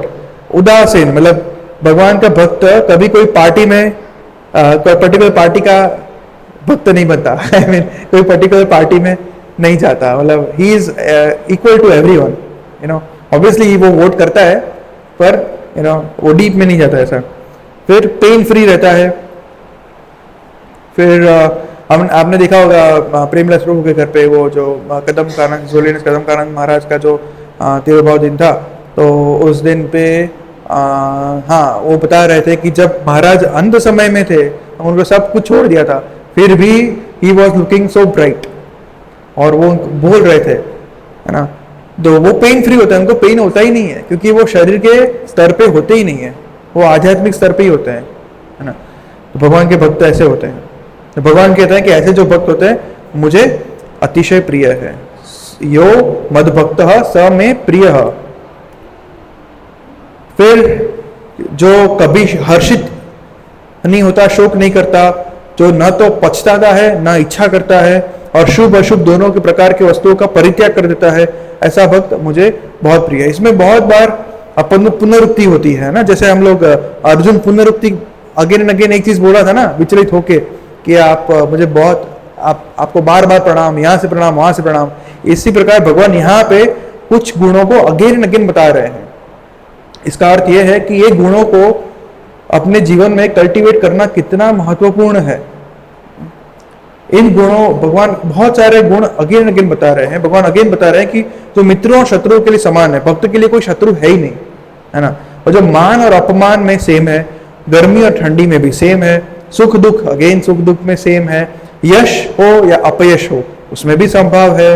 जो दूषित संगति से सदैव मुक्त रहता है, अगेन संग वर्जित, हमने सुना था ना, संग दुसंग से दूर रखना। और जो सदैव मौन और किसी भी वस्तु को संतुष्ट, मौन रहना मतलब चुप नहीं रहना, मौन रहना मतलब प्रजल्पा से मौन रखना। बाकी कृष्ण के साथ तो जितनी करनी है, जितना बोलना है बोल सकते हो, और किसी भी वस्तु से संतुष्ट रहना है, ठीक है। और जो किसी प्रकार के घर बार की परवाह नहीं करता, क्योंकि उसको पता है कि भगवान सब प्रोवाइड करते ही हैं। भगवान कहता है ना, योग क्षेमम वहाम्यहम्, ही विल गिव एवरीथिंग। जो ज्ञान में दृढ़ है, और भक्ति में संलग्न है, ऐसा पुरुष मुझे अत्यंत प्रिय है। तो मतलब ये सारे गुण है, आपको लगे कि इतने सारे गुण है ना भक्तों के, तो भी मतलब क्या करना चाहिए? गुणों को एक बार रोज गुणों की माला करनी चाहिए, ऐसा गुणों की एक एक माला करनी चाहिए कि क्या करना चाहिए? आप बताइए, गुणों को कैसे हम डेवलप कर सकते हैं? क्योंकि ऐसे गुणों डेवलप करेंगे तो हम किसके प्रिय होंगे? कृष्ण के प्रिय होंगे। आप में से किसको कृष्ण के प्रिय होना है? हम सबको कृष्ण के प्रिय होना है ना? तो कृष्ण बोलते हैं कि ये गुण डेवलप करो तब मेरे प्रिय होंगे। तो ये गुण डेवलप करने के लिए हमें क्या करना चाहिए? सॉरी, कंटिन्यूस क्या? यस। तो ये भक्ति के गुणों को डेवलप करने के लिए हमें कुछ ज्यादा साहस नहीं करना है ना? गुणों की माला नहीं करनी है, ये गुण देखते रहना नहीं, हमें वही भक्ति के विधि विधानों का पालन करना है। ABCDE वही करना है। ऐसे ही जैसे कोई भक्ति में आगे धीरे धीरे धीरे धीरे बढ़ता है, वैसे ही ये गुण स्वतः ही डेवलप हो जाते हैं। अगर वो डेवलप नहीं हो रहे हैं, इसका अर्थ है कि हम कहीं ना कहीं अपराध कर रहे हैं, नाम का अपराध कर रहे हैं, वैष्णव अपराध कर रहे हैं। ठीक है, तो same thing, chanting, hearing, book reading, association, most important starts with A, association. तो एसोसिएशन, जैसे भक्त किसी भक्त को देखेंगे वो इतना विनम्र है और आप उसको देखोगे कि उस पर दुख आया है तो वो कैसा रिएक्ट करता है, तब आप में इम्पैक्ट। ऐसा मेरे साथ हुआ है, मैंने ऐसे कई भक्तों को देखा है जो बीमारी में थे या दुख आता है तब वो सिचुएशन के कैसे हैंडल करते हैं। उनसे हम सीखते हैं कि वो कैसे सुख और दुख में संभाव रखते हैं। ये भगवान तो ऐसे ही गुणों को संभाव करते हैं। जो रिएक्ट करता है भगवान उनको नहीं पसंद करता है। ठीक है, तो ये भक्तों से ही हम सीखते हैं और भक्ति के जो अंगों है उनका पालन करते हुए सीखते हैं। ठीक है, तो अंत में लास्ट श्लोक भगवान कहते हैं कि जो इस भक्ति के अमर पथ का अनुसरण करते हैं, है ना, लास्ट भक्ति योग का चैप्टर और लास्ट श्लोका, और जो मुझे ही अपना चरम लक्ष्य बनाकर श्रद्धा सहित पूर्ण रूपेण संलग्न रहते हैं, वे भक्त मुझे अत्यधिक प्रिय है। मतलब जो भक्ति करता है वो भगवान को प्रिय है। भक्ति का दिखावा नहीं, जो सिंसियर डिवोटी बने रहता है वो भगवान को प्रिय है ना। हम सोचेंगे कि जो हाईएस्ट स्टेज है कि भगवान को चित्त स्थिर करना, एकदम भगवान में चित्त कैसे स्थिर करें, मतलब ऐसा हार्ड एफर्ट करने से कुछ नहीं होगा। सिंपल है, हमें सिंपल एक सिंसियर डिवोटी बने रहना है, एकदम sincere devotee without any cheating propensity जो हमारे में है, और वो उसको साइड में रख के हमें without cheating we have to continue our endeavour in devotional services, right. जितना हो सके भक्ति के जितने भी अंग है उसको सदैव जीवन से कभी भी अलग नहीं करना है। और एक दिन आएगा एक सिंसियर डिवोटी जब भी ऐसे आगे बढ़ता रहेगा तो भगवान क्या करते हैं, तेषामहं समुद्धरता मृत्यु संसार सागरात, मृत्यु संसार के सागर में से उनको उठा के अपने धाम लेके जाते हैं। जैसे कि ध्रुव महाराज है ना, वो was a very sincere devotee. How, Narad मुनि ने कहा है कि मुझे, वो उनके गुरु थे, कि मुझे ये मंत्र का जप करना है, तो वो किया, इससे आपको मिलेंगे, मतलब मिलेंगे, दैट्स इट, सिंपल, उसने किया, है ना। एक व्रजवासी की भी स्टोरी है छोटी सी। एक कोई जो था, उन्होंने एक गुरु के पीछे पड़ गए थे कि मुझे दीक्षा दो दो दो दो कुछ भी करके। तो वो दीक्षा फिर बोला कि अभी क्या करूं, कोई गुरुजी बोर हो गए, ठीक है चलो ये इतना दीक्षा के लिए लायक नहीं है, फिर भी चलो मैं इसका कल्याण हो जाएगा कि दो, तो क्या अभी सेवा दो। तो वो बोला कि आप वो यमुना पार जो भांडीर वन है वहाँ पे युगल स्वरूप है, उसका वहाँ पे जाके भजन करो, और जब वो मिल जाए तब वापस आना, क्योंकि गुरु उनको अवॉइड करना चाहते थे, वो कोई गुरु थे। ठीक है, तो वो वहाँ पे चला गया, 1 साल गया, 2 साल गया, 3 साल, 6 साल चले गए, और वो भजन करता रहा। मेरे गुरु ने बोला है ना, इसलिए मैं करूँगा, क्योंकि मेरे गुरु का आदेश है। गुरु पे उसको बहुत श्रद्धा थी, है ना, और उसने 6 साल के बाद उसको भगवान के दर्शन हुए। सो गुरु पे श्रद्धा होना बहुत ही इंपॉर्टेंट है। हमारे गुरु है श्रील प्रभुपाद, है ना, वो बोल रहे हैं, वो बता रहे हैं, इतना रीड। प्रभुपाद जी को कृतज्ञ कैसे हो सकते हैं, उनके बुक रीडिंग करके, है ना। और उनको पढ़ के खुद का जीवन सार्थक करके हम उनके कृतज्ञ हो सकते हैं, उनसे ग्रेटफुल हो सकते हैं, है ना। और उनकी जो वाणी को हम श्रद्धापूर्वक अपने जीवन में अपनाएंगे, तब जाके भगवान तो है ही, वो हमारी उनको हम हमें लेने आएंगे, ऑब्वियसली आएंगे, क्यों नहीं आएंगे, सबको लेने आए हैं, हमको भी लेने आएंगे। बस हमें एक सिंसियर डिवोटी बने रहना है, that's it. Sincerity is very important in devotional services, right. Okay, Srila Prabhupada की जय। हरे कृष्णा। कोई क्वेश्चन है तो आप पूछ सकते हैं। तब तक सभी अध्याय में भक्ति को ही सर्वोच्च बताया गया है और सुलभ बताया गया है, no, it is practical to do, इतना इजी बताया है भगवत गीता में, सिंपल है। आप मतलब ऐसा कुछ प्रभुपाद जी ने एग्जैक्ट टू एग्जैक्ट ट्रांसलेशन किया हुआ है, ठीक है। तो फिर कोई भी व्यक्ति समझ सकता है कि निर्विशेष रूप या मायावादी जो स्वरूप है उसको उसमें नहीं जाना है हमें, ठीक है। और उनसे डिबेट भी नहीं करना है क्योंकि वो नहीं समझेंगे, right. Okay, any feedback, any questions, comments, anything? Okay, we can continue. Hare Krishna. Shri Prabhupad की जय।